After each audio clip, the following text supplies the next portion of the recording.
Hey YouTube, this is Dean making another vid. If you like my content, please consider hitting the like button, and also please consider subscribing, as it is very much appreciated. Just finished it. This is one of the last ones I'm going to make. I keep saying that, but yeah, I'm pretty well running out of antler for the moment. I'm not going to go and buy any more. It's a bit expensive to buy.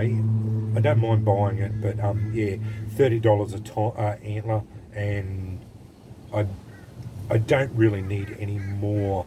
I was going to sell them, but I'll see how I go. I've sold one off, and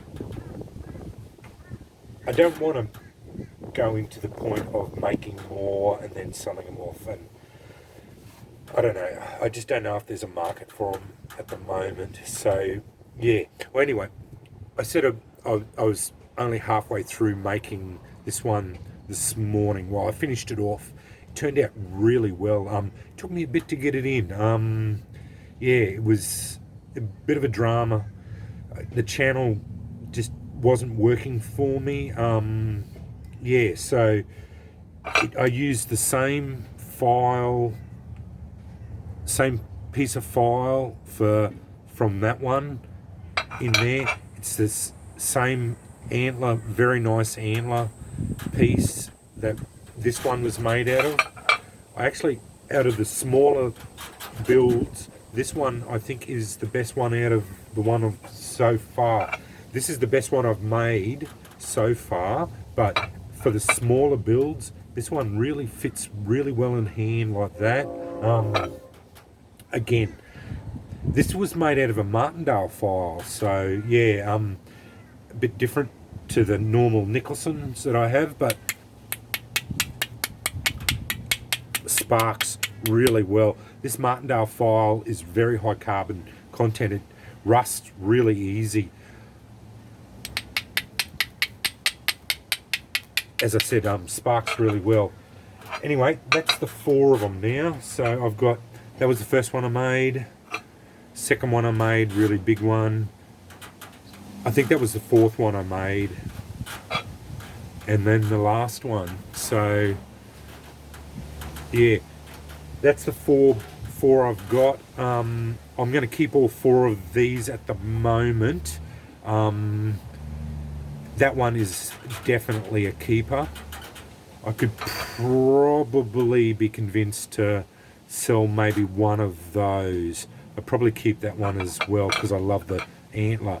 I don't know if I'll sell one of those 2 yet. I don't know. I'm not sure.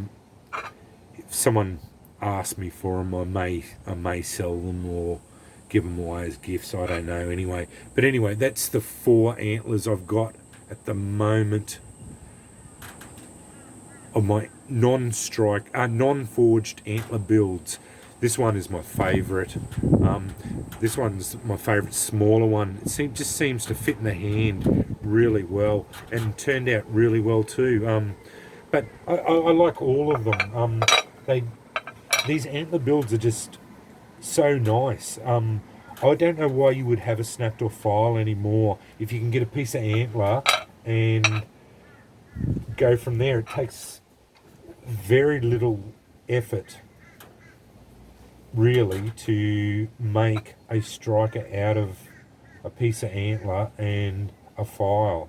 Like about an hour's work, honestly. It doesn't take much at all. Like, I'm finding it's really easy to do. They strike really well. They look really good. Yeah, I wouldn't have a file like I wouldn't have a file without a piece of antler on it, and unless you have it for specific reasons. I've got one file that I keep in my wallet that I don't have a piece of antler on. I do have a couple of others, but they're in as they were the first ones that I ever did, and that's why I've kept them.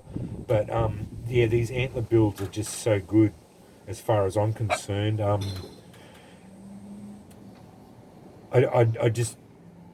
don't know. For me, they are a far more pleasing build, because you're doing something with your hands. You're making a, you're personalising the file to how you want it, like, and it's a little bit more. There's an ember there. It's growing. You're making the striker your own, without forging it, which makes it your own too. But this way is a way of making the striker your own, and you're doing it with your own hands. So it's personalising the striker to you, and just they're a lot more aesthetically pleasing. Gives you something to hold on to, and they strike really well too. These files do strike well. So as you can see, every one of them on a sharp edge.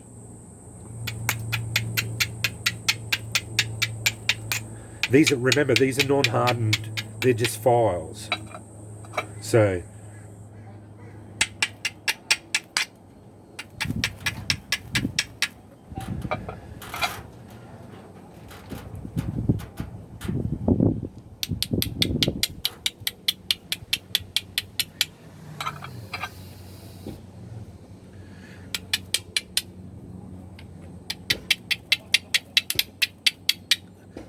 anyway, yeah, I just wanted to show you that. Yeah, it turned out really well. As I said, keep saying, I just ground it on a grinder, cut the channel out, a bit of fiddling around to get it to fit. Then I glue it in, just so that it won't. At first they were friction fitted, but then I just glue them in, just so I can fill it all up, and yeah, just clean it all up just to make sure, because you do get some migration of glue around. And then, yeah, just clean them all up, smooth them all up so that they all nice and neat. And then that's the finished product. And there they are there. Make sure that you keep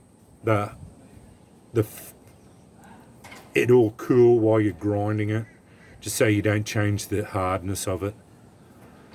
But I think that turned out really well. And this is the one, this is my favourite. That's it there. Nice thick strike face.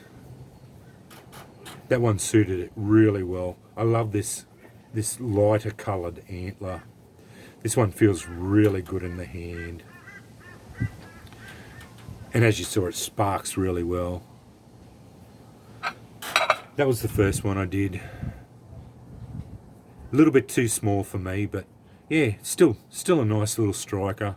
I could have buried it, that strike plate, deeper down. That was the first one. So yeah, and then the big one. I still like it. It's really interesting antler. But anyway, that's all my antler strikers. There they all are again, just to show you. Hope that's all coming in frame.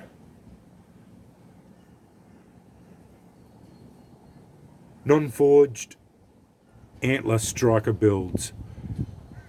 Those two were out of Nicholson files. This was the bigger, thicker strike plate Nicholson file. These ones are slightly thinner, and this one was from a Martindale file, and they are a lot thinner. Anyway, thanks for watching.